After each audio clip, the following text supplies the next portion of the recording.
During the Great Recession just over a decade ago, the financial systems the world depended on started to collapse. It created a panic that drove some large companies out of business, example Lehman Brothers, and many more into bankruptcy.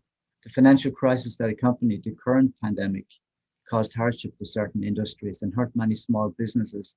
However, it hasn't rattled the world economy. It seems that a year later, things are slowly getting back to normal for many companies. Why is there a drastic difference between 2008 and now?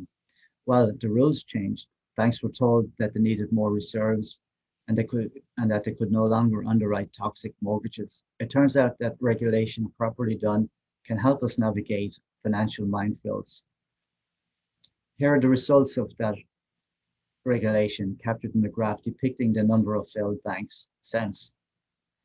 In 2008, the government saw the foreclosure meltdown as a top-down problem and set aside 700 billion for banks under the Troubled Asset Relief Program.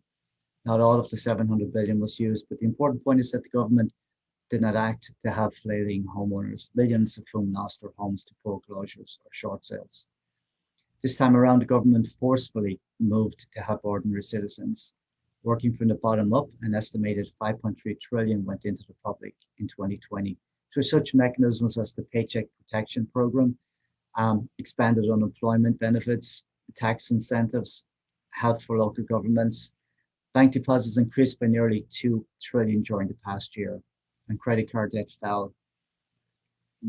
Bottom line is many have suffered over the past year. However, the economic toll of the current recession was nowhere near the scope of the Great Recession, and it won't result in a housing crisis. Many of you have heard me over the last couple of weeks say that we're not in a housing crisis. It's simply a lack of supply and demand.